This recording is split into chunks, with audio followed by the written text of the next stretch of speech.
Hello there, everybody. Welcome to Live at 5. It is March 24th, Friday, thank goodness, TGIF. I'm Ryan Lee Gilbert. Andy Lefkowitz. And we have a very special guest with us today from the production's Significant Other. We have John Behlmann joining us in a little bit, who's wonderful in that show. But before we get to John, Andy, take us through some of the news today. So the new Broadway revival of Miss Saigon opened on Broadway last night at the Broadway Theater, where the original production played. Yeah.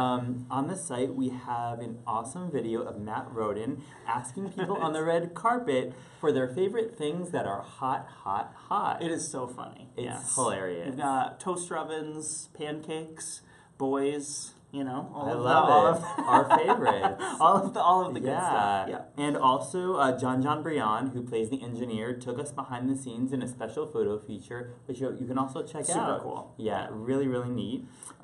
So Rachel Dratch has joined the cast of the Tales of the City musical concert happening this coming Monday at the Music Box Theater, where Dear Evan Hansen plays. That concert is going to be led by Betsy Wolfe and Justin Vivian Bond at 7 p.m. on Monday. And it's a musical based on the best-selling books and the film series that premiered about 6 years ago in California. So that's really exciting. Dratch is great. Rachel Dratch is hilarious. To have her around. Yeah, and she's playing a number of cameo roles. So perfect. That's her sweet spot. Yeah, totally. So Emilia Clarke, who we all know from Game of Thrones, she was on Broadway a few years ago in Breakfast at Tiffany's. Yes. She is in talks to premiere a new play in London called 5 Times in One Night that actually played on Ensemble Studio Theater in New York a few years ago. So the play is about 5 couples in 5 different eras. And it's expected to play London in 2018. Good for Emilia Clarke. Yeah, seriously, right? Busy girl. No kidding.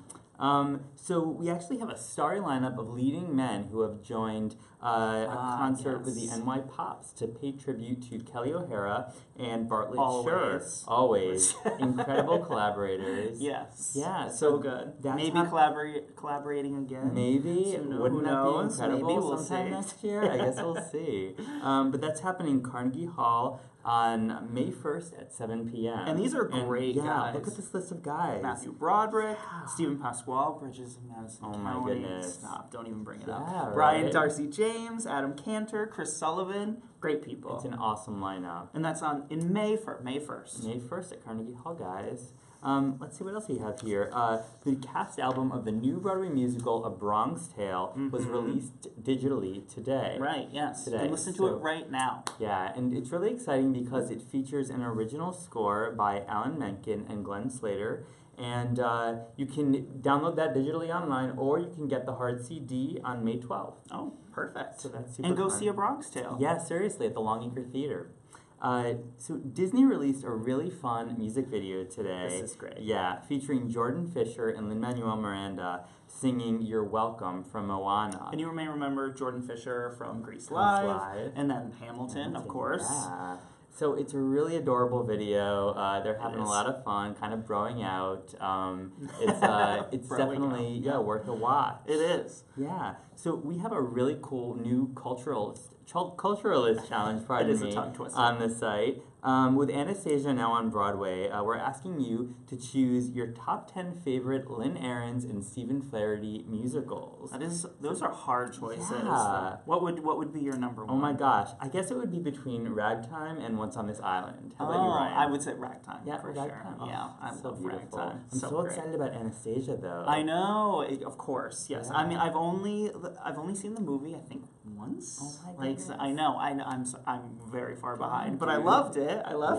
So I'm very excited. That is super fun. So the new musical Charlie and the Chocolate Factory kicks off previews on Tuesday. Yep. And we have a really fun feature on this site. We spoke with the 3 young men who are making their Broadway debuts. Right, as Charlie Bucket. Charlie Buckets. Yeah, they're rotating in the roles. They're really excited to be on Broadway. They all have Ryan in their name. They sure do. Oh my goodness. Jake Ryan Flynn, Ryan Faust, and Ryan Sell. Amazing. It's a great name. Do you know what Ryan means? What does Ryan mean, It means Ryan? Little King. Oh my goodness. I never knew that. It does, yeah. That is awesome. So that's a super fun feature worth checking out on the site. And leading into Significant Other, we have in our new MySpace series. This was well planned. Yeah, I tried my best here, keeping in order. So Rebecca Naomi Jones, who is in Significant Other on Broadway with John Behlmann, took us behind the scenes in her dressing room at the Booth Theater in our MySpace series. Yes. So cute things in there. A gift from the boyfriend, from friends, all sorts of cool stuff in there. So, and on that note, speaking of Significant Other, John Behlmann. Thank you so much, Andy. Come on in here, John. Look, that's the live studio audience. Yeah, hey guys. Cheering from you. Yeah. Cheering for you. Big guy in a tiny stool. I was just gonna say you're a very tall man. Yep. My brother, are you about 6'4"? I was gonna say my 6'4", brother is 6'5". 6'4", so Hey. I've been doing this my whole life. My brother too. One of them. The other one's the short brother. He's like 6'2". Oh, So small yeah, thing. tiny, pathetic man. So thanks so much for joining us here. course. I have to say right off the bat, I am a huge fan of Significant Other. I saw you guys off Broadway. Great. I've seen you on Broadway. It's amazing. Everyone should head to the Booth Theater as soon as you can to see this show because it's fantastic. How are things going over there with all of you? We love it. We love each other. It's great. We have a. Oh, it's live. I shouldn't swear. No, it's the internet. It's the internet. We have a Swear fucking awesome away. time. No, I'll bleep myself. Then we can air it wherever. It's great. We love each other. We have a great time doing it.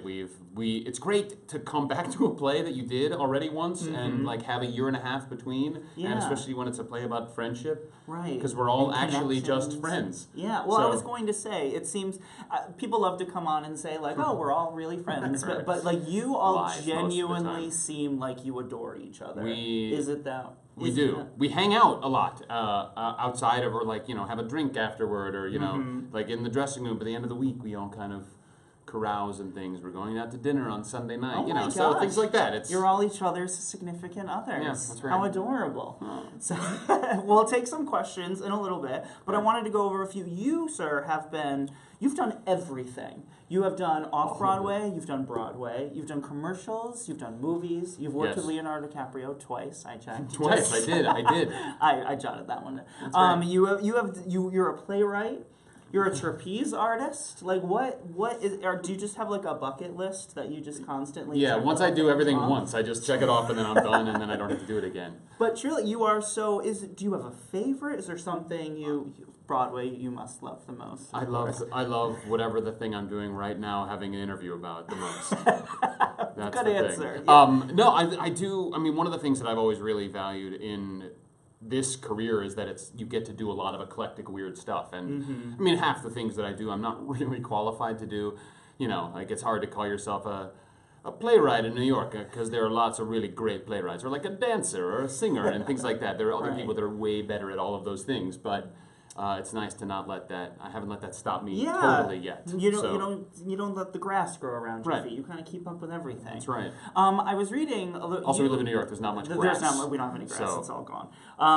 You were a double major in political science and French.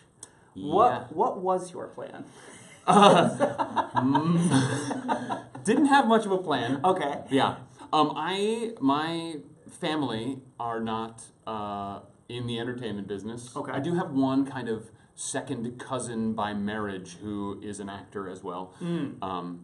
But other than that, like my parents and my family all have kind of Fisher-Price jobs, like very easy to understand. Doctor, banker, Gotcha. businessman, farmer, things like that. And so like going into school, my parents, I think, needed me to get a degree that was anything other than a theater thing. And I went to Wesleyan University with Lynn, Manuel, Miranda. We were in like bad plays and things together. Gotcha. We did a production All right. of Runaways our Oh, senior okay. year. All right, Yeah, there's still a reunion party that happens for that production every once in a Look at while that. at Owen's house. Theater people. Love you, Owen. They love each other. We do. They stick together like this. Yeah, but then I heard of grad school for acting right when I was about to graduate. And I was like, oh, this is a much better plan. So I did that. So if you had to imagine if you weren't acting and you stuck with the poli-sci and French, what do you think you'd be doing now if you weren't acting? I hope I would be living a lavish diplomatic life in some French-speaking country, like Tahiti or that sounds great. something. I'm glad you're here, though. This Yeah, is. me I think too. you're I mean, doing well, the I right don't know, thing. but yeah, Tahiti does sound nice, but glad to be here with you. Thank you.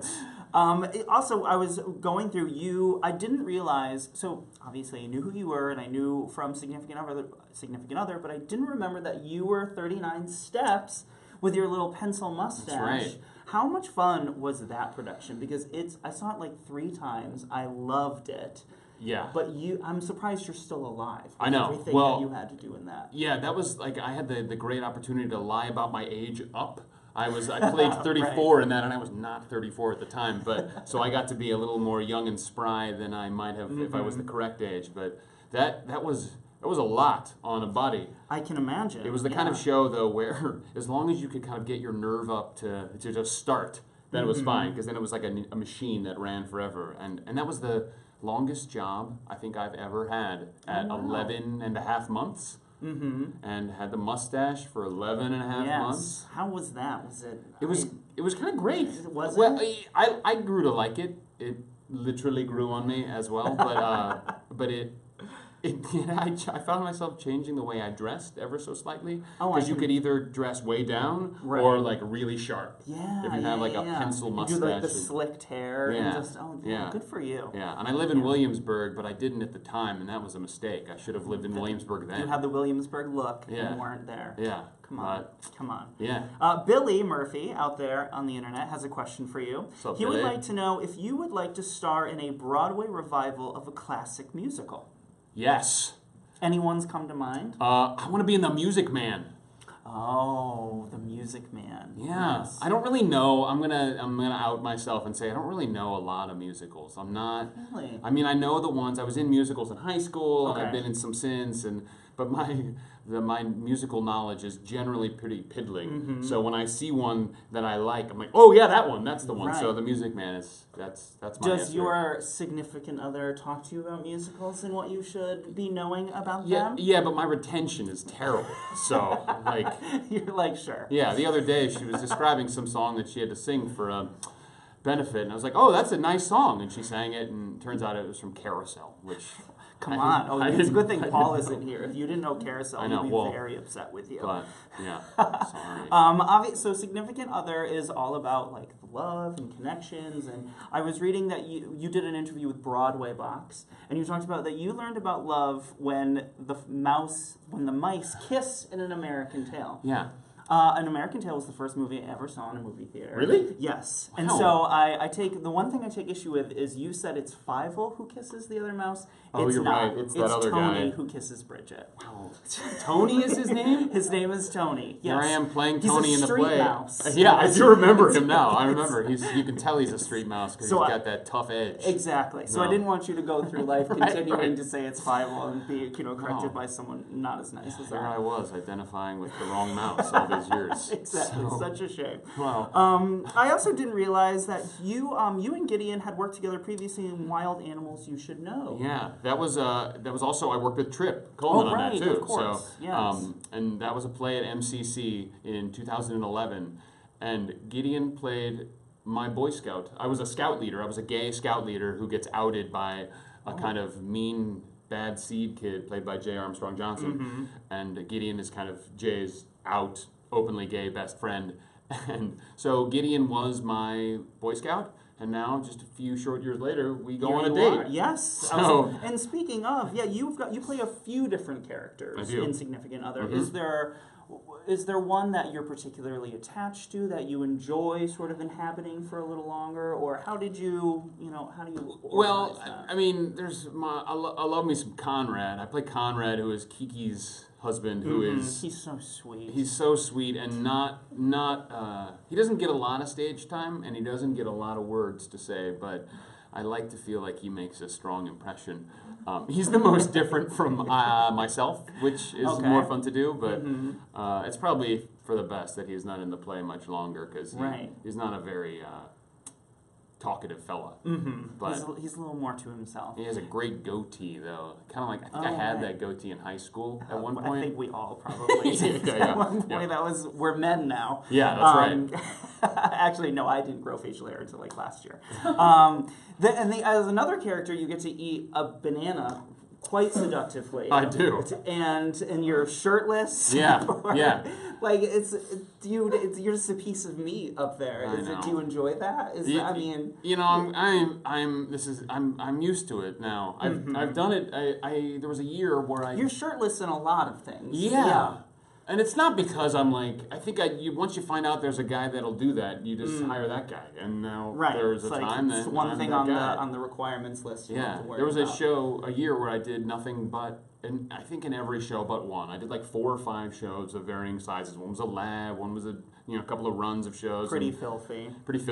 Mm-hmm. And I took my clothes off and some form in all of them. So come on out to the booth. But I eat the banana after that, so it's like it's a all little sorts reward. Yeah, absolutely. And I want to get to your trapezing a little bit. Sure. How did this come to be?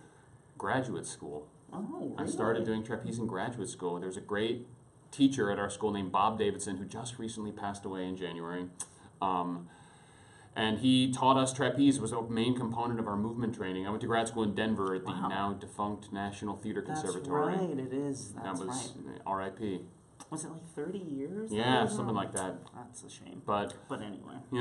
But we learned it there, and then it was, we did it in school, and then a couple of us got to New York and thought that we didn't want to stop doing it, so we built our own trapezes, and it turns out there's a pretty big aerial community in New York. That's fascinating. Now we do plays on the trapeze. I was going to say, how do you just put on productions with each other? And yeah. How do we fit a trapeze into this? Kind of, a little bit. We first started with just doing these kind of aerial dance concerts, which is a little like a dance recital where someone gets, wears mostly like a crazy costume and does tricks on some kind of aerial apparatus, and we would show up and do not that. We did like a 10-minute telling of Top Gun and like things like that were a little hokier, and we spoke, which most other people did not while they were doing trapeze, and then we just kept doing, because we're all actors that do it.